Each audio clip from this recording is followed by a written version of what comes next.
अस्सलामुअलैकुम स्टूडेंट्स। आज का जो हमारा नेक्स्ट टॉपिक है वो भी बहुत इंटरेस्टिंग टॉपिक है। वो है माइक्रोमीटर स्क्रू गेज। स्टूडेंट, आपको हैरत की बात बताऊं कि ये एक ऐसा इंस्ट्रूमेंट है जिससे आप अपना बाल भी नाप सकते हैं। देखें, ये इंस्ट्रूमेंट माइक्रोमीटर स्क्रू गेज कहलाता है और ये 1 सेंटीमीटर के 1000वें हिस्से को नाप सकता है। 1 सेंटीमीटर, जैसा कि अभी हमने पढ़ा था वर्नियर कैलिपर। वर्नियर कैलिपर में 1 सेंटीमीटर, यानी ये अगर 0 है, ये 1 सेंटीमीटर है, तो वो इसके 100 पार्ट को नाप सकता है या 100वें हिस्से को नाप सकता है। ये जो इंस्ट्रूमेंट है यही 1 सेंटीमीटर के 1000 पार्ट को नाप सकता है या 1000वें हिस्से को नाप सकता है। तो ये बड़ा इंटरेस्टिंग इंस्ट्रूमेंट है।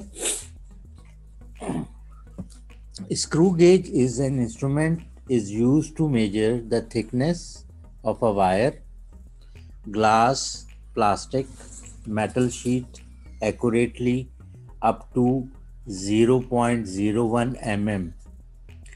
यानी ये 1 मिलीमीटर के 100वें हिस्से को नाप सकता है और ये 1 सेंटीमीटर के 1000वें हिस्से को नाप सकता है, यानी 0.001 सेंटीमीटर नाप सकता है एक्यूरेटली। तो ये बहुत प्रिसाइज मेजरमेंट के लिए काम आता है। Micrometer screw gauge has 2 scale. इसके कितने स्केल होते हैं? 2 स्केल होते हैं। पहला है मेन स्केल, जिसको MS कहते हैं, और दूसरा होता है सर्कुलर स्केल, जिसको हम CS कहते हैं। और सर्कुलर स्केल रोटेट करता है over main scale, main scale के ऊपर रोटेट करता है, यानी ये इसके अंदर स्क्रू लगा हुआ होता है। आए इसकी तस्वीर देखते हैं, इसकी डायग्राम देखते हैं। ये इसकी डायग्राम है। इस डायग्राम के पार्ट्स को हम समझ लेते हैं। तो पहले तो मैं आपको मेन स्केल बता देता हूँ। ये वाला हिस्सा जो है ये इसका मेन स्केल है और रोटेटरी स्केल या सर्कुलर स्केल जो है वो ये वाला हिस्सा है। सही है। ये रिचिट कहलाता है। इस वीडियो के बाद मैं आपको इसका दूसरा लिंक भी दे दूंगा जिसमें आप इसका फंक्शंस भी देख सकते हैं। ये थंबल कहलाता है। ये स्लीप कहलाती है, क्योंकि जब ये रोटेट होता है तो ये आगे की तरफ जाता है और इसको हम पीछे की तरफ रोटेट करें तो ये पीछे की तरफ जाएगा। ये स्पेंडल कहलाती है। और यहाँ से हम किसी चीज़ का डायमीटर, थिकनेस जो है इससे मालूम करते हैं। और ये जो कहलाता है, ये जो यू शेप है, ये यू शेप फ्रेम कहलाता है। तो मुझे उम्मीद है कि आपको इसके पार्ट समझ में आए होंगे।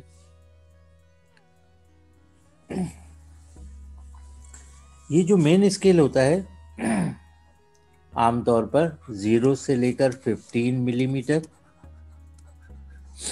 या 0 से लेकर 20 मिलीमीटर या 0 से लेकर 25 mm और मज़ीद बड़ा हो तो 0 से लेकर 35 mm का जो है वो वर्नियर स्क्रू गेज अवेलेबल होता है।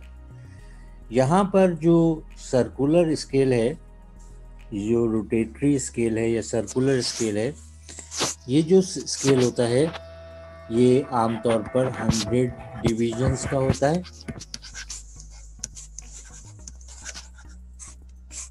सही है। या ये 50 डिविजन्स का भी होता है। ये भी अवेलेबल होता है मार्केट में।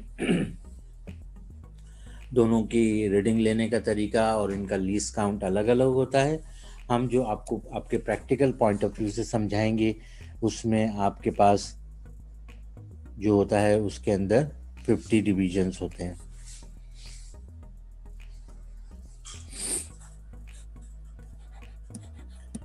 Main scale.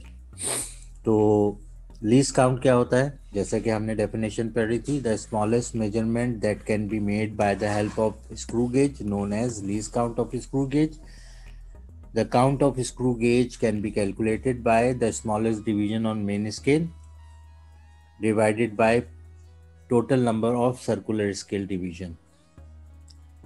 तो अगर हम इसमें देखें तो ये होता है 1 mm मेन स्केल, और डिवाइड हम इसको करेंगे 100 से, तो ये आ जाएगा 0.01 मिलीमीटर, यानी 1 सेंटीमीटर डिवाइड हो रहा है 100 से, तो एक उसका 100 पार्ट जो है हम मालूम कर सकते हैं। इसी तरह अगर हम इस मिलीमीटर को कन्वर्ट करें सेंटीमीटर में, तो हम क्या करेंगे, मज़ीद इसको 10 से डिवाइड करेंगे और आंसर आएगा 0.001 सेंटीमीटर। और इसका मतलब ये हुआ कि 1 सेंटीमीटर है और डिवाइड कितना हो रहा है, 1000 से डिवाइड हो रहा है। तो ये 1 सेंटीमीटर का 1000वां हिस्सा जो है वो मेजरमेंट कर सकता है, बहुत प्रिसाइसली मेजरमेंट करता है। स्टूडेंट, ये जो इंस्ट्रूमेंट है ये स्क्रू के ऊपर डिपेंड करता है, स्क्रू से बनता है। तो स्क्रू जो होता है उसके अंदर ऐसे ऐसे थ्रेड्स बने हुए होते हैं, ऐसे, जैसे मैं आपको बना के दिखा रहा हूँ, ऐसे ऐसे थ्रेड्स बने होते हैं। तो ये जो थ्रेड्स हैं, एक थ्रेड से दूसरे थ्रेड के दरमियान जो डिस्टेंस है, इसको हम कहते हैं पिच।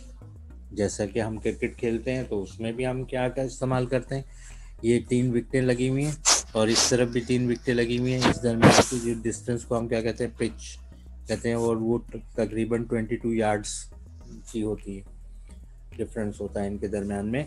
तो अब यहाँ पे हम पिच की डेफिनेशन बता रहे हैं, और पिच की डेफिनेशन बड़ी इंपॉर्टेंट होती है, आगे भी काम आएगी। पिच क्या है? It is the distance between 2 consecutive threads of a linear screw. जो स्क्रू है उसके 2 थ्रेड्स के दरमियान में जो डिस्टेंस होता है उसको हम पिच कहते हैं। अगर हमारे छोटा स्क्रू होगा तो उसकी पिच कम होगी, और बड़े स्क्रू होंगे तो उसकी पिच जो होती है वो ज़्यादा होती है। तो स्टूडेंट, मुझे उम्मीद है कि ये बात आपकी समझ में आ रही होगी।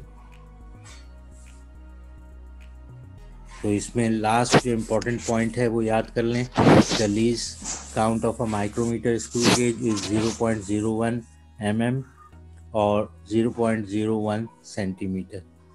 तो ये हमारा टॉपिक जो है वो कंप्लीट हो गया, और मुझे उम्मीद है कि आपको ये तमाम बातें बेहतर तौर पे समझ आ रही होंगी।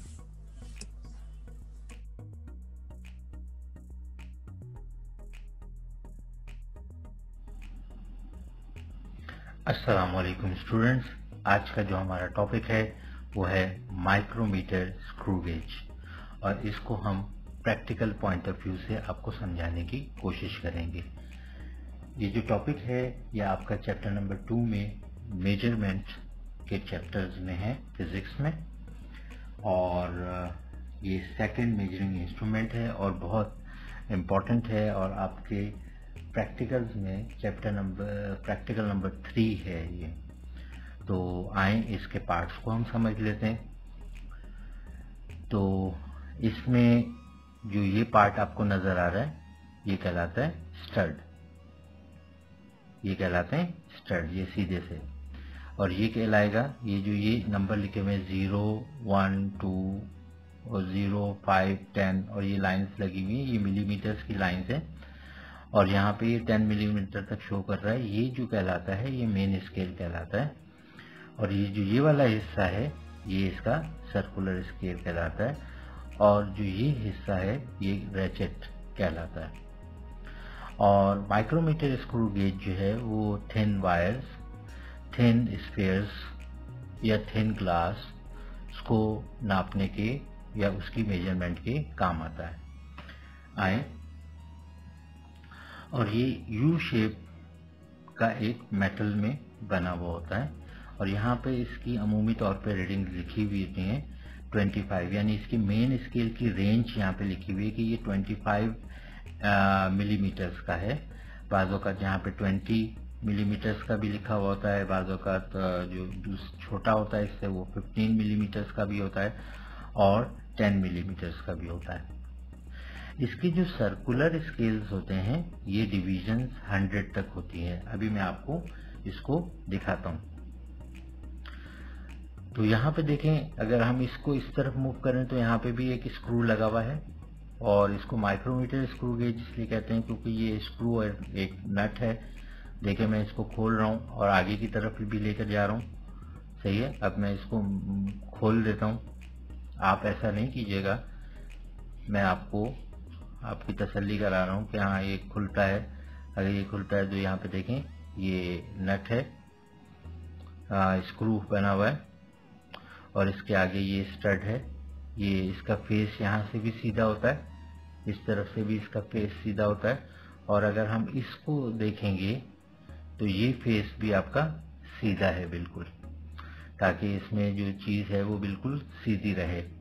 और अगर हम इसको देखें, ये जो मेन स्केल है, ये जो आपका मेन स्केल है, ये 0, 5, 10, 15, 20 और लास्ट में है 25 मिलीमीटर तक की इसकी मैक्सिमम रेंज है। अगर आपके पास छोटा इंस्ट्रूमेंट होगा तो उसमें 10 मिलीमीटर की रेंज होगी, उससे बड़ा होगा तो उसमें 15 मिलीमीटर की रेंज होगी, उससे बड़ा होगा तो 25 मिलीमीटर की होगी। और इससे बड़े भी इंस्ट्रूमेंट आते हैं जिसमें इसमें मिलीमीटर्स जो होते हैं वो ज़्यादा होते हैं और ये ज़्यादा मोर एक्यूरेट होता है। और ये देखें ये हॉलो बना हुआ है अंदर से और इसमें भी यहाँ पे देखें स्क्रू बना हुआ है, चूड़ियाँ हैं, ये नट के तौर पे काम कर रहा है और ये स्क्रू हम इसके अंदर फिट कर रहे हैं। देखिए ये दोबारा से अपनी जगह पे जा रहा है।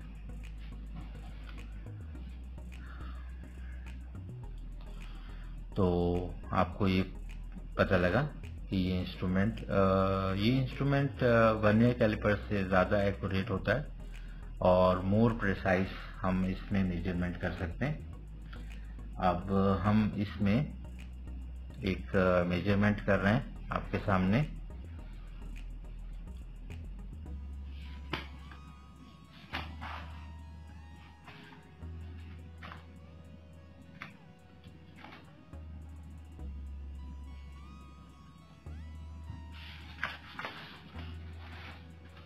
हम इसमें रीडिंग्स लेंगे कि हम यहाँ पे रीडिंग्स जो है वो कैसे ले सकते हैं और इस इंस्ट्रूमेंट को हम कैसे इस्तेमाल कर रहे हैं।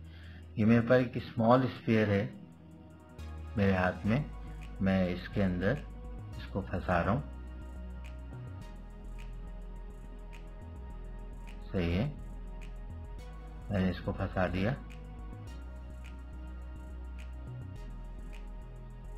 सही, और ये देखें कंप्लीटली फंस गया। अब मैं इसको जब मूव करूंगा तो मैं ये जगह रिचेट से करूंगा और देखें यहाँ पे जब मैं इसको टाइट कर लेता हूँ तो यहाँ पे एक आवाज आ रही है, आप और से सुनिएगा।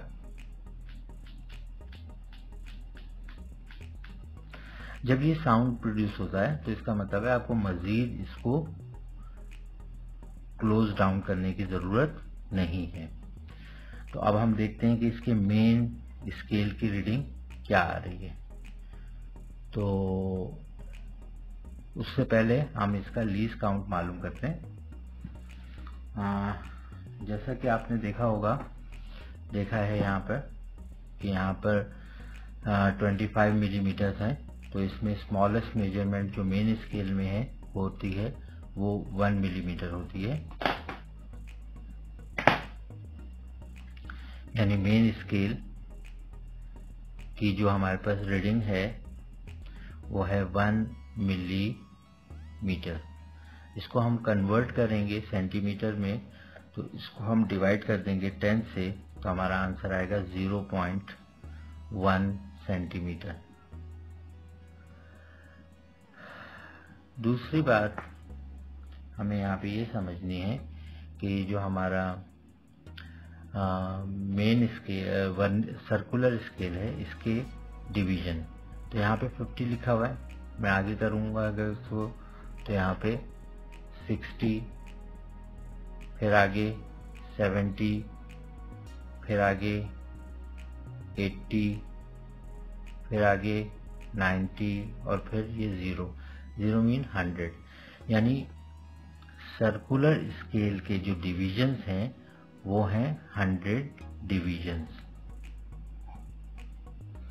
तो इसका लीस्ट काउंट का फॉर्मूला होता है, कम से कम पैमाइश जो हम इससे कर सकते हैं वो 0.1 डिवाइडेड बाय 100, जो इसका, यानी आप हम समझ लें, यहाँ पे मैंने मेन स्केल लिखा और वो भी मैंने सेंटीमीटर्स में लिखा है, तो मिलीमीटर्स में मैंने कन्वर्ट किया, और यहाँ पे मैंने इसका सर्कुलर स्केल लिखा। अगर हम इसको डिवाइड करें 0.1 को तो हमारा आंसर आता है 0.00001, सॉरी,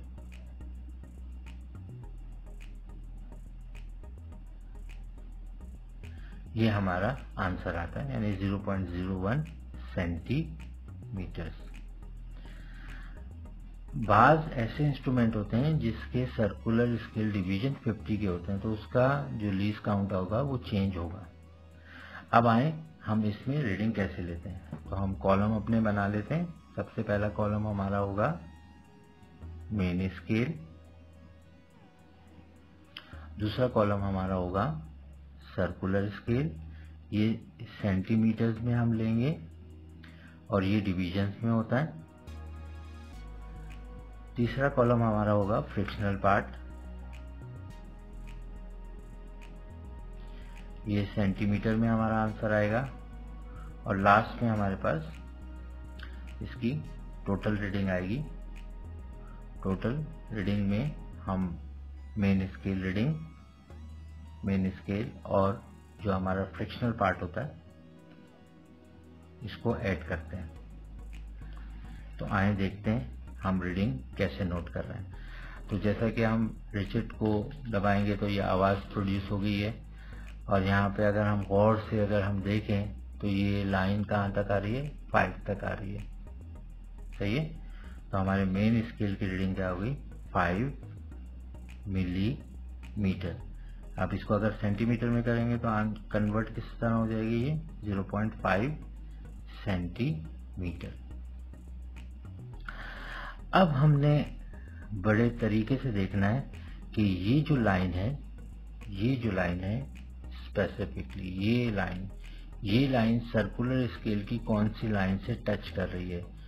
तो यहाँ पर है 50, तो यहाँ पर ये जो लाइन है 53 लाइन जो है वो इससे टच कर रही है। जब आप प्रैक्टिकल में इसको करेंगे तो आपको खुद जो है ना अंदाजा हो जाएगा, क्योंकि वीडियो में ये चीज़ जो है वो प्रॉपरली नज़र नहीं आ रही होती। तो ये हमने लिख दिया 53 डिवीजन, ऊपर लिखा हुआ यूनिट लिखने की जरूरत नहीं है। अब हम क्या करेंगे कि हमारा जो 53 है इसको हम मल्टीप्लाई करेंगे लीस्ट काउंट से। फ्रिक्शनल पार्ट जो है वो इस तरह मालूम किया जाता है, यानी circular scale multiply by least count. तो हमारा लीस्ट काउंट है 0.001। अब जब हम इसको मल्टीप्लाई करेंगे तो आंसर आएगा 0.053। तो ये जो हमारा फ्रिक्शनल पार्ट है ये हमारा सेंटीमीटर्स में आता है। अब हम इसकी टोटल रीडिंग मालूम करेंगे। टोटल रीडिंग में हमारा मेन स्केल की रीडिंग हम मिलीमीटर्स की रीडिंग नहीं लेंगे, क्योंकि हमने ऑलरेडी इसको सेंटीमीटर में कन्वर्ट कर लिया। तो ये हम मेन स्केल की रीडिंग को नोट करने के लिए तो इस्तेमाल करते हैं, लेकिन इसको कन्वर्ट कर लेते हैं। तो हमारे पास आएगा 0.5, और स्टूडेंट बाज़ वक्त गलती करते हैं, यहाँ पे 5 ले लेते हैं और उनका आंसर गलत आ रहा होता है। तो ये गलती आप कभी नहीं कीजिएगा, इसको अच्छी तरीके से समझें। और जो हमारा फ्रिक्शनल पार्ट है 0.053। अब अगर इन दोनों को ऐड करें तो हमारा आंसर आता है 0.553। तो इसका मतलब ये हुआ कि हमने मोर प्रिसाइज मेजरमेंट ली, मोर एक्यूरेट मेजरमेंट ली, और इस तरीके से हमने ये जो स्फीयर था इसका डायामीटर मालूम किया। ये जो स्फीयर है इसका जो डायामीटर है, ये डायामीटर हमारे पास कितना निकला, 553 सेंटीमीटर। और फिर हम इस प्रैक्टिकल में वॉल्यूम मालूम करते हैं, और वॉल्यूम मालूम करने के लिए अगर हम इसका मालूम करेंगे तो हम इसका रेडियस मालूम करेंगे, यानी रेडियस होता है d/2 के बराबर, और हम इसको 2 से डिवाइड कर लेंगे और फिर फॉर्मूला लगाएंगे वॉल्यूम का 4/3 पाई r/3। जब हम ये करेंगे तो हम इस स्फीयर का वॉल्यूम मालूम कर सकते हैं, जिसका यूनिट होता है सेंटीमीटर क्यूब। तो ये आप खुद सॉल्व कीजिएगा। अगर किसी स्टूडेंट को पाई की वैल्यू नहीं आती हुई तो पाई की वैल्यू आप लिख लेते हैं 22/7, सही है। और जो आपका d है, d को डिवाइड करेंगे 2 से, तो ये वैल्यू आपकी मज़ीद स्मॉल हो जाएगी, और उसका क्यूब निकालना है। और फिर आपने इसको 22 से मल्टीप्लाई करें, फिर 4 से मल्टीप्लाई करें, और 3 और 7 को मल्टीप्लाई करेंगे तो 21 आता है। उसको डिवाइड कर लीजिएगा और आपका आंसर ये आएगा। मुझे उम्मीद है कि आपको जो मैंने समझाया है कि आपके प्रैक्टिकल वर्क में जब आप प्रैक्टिकल्स करेंगे तो इंशाल्लाह आप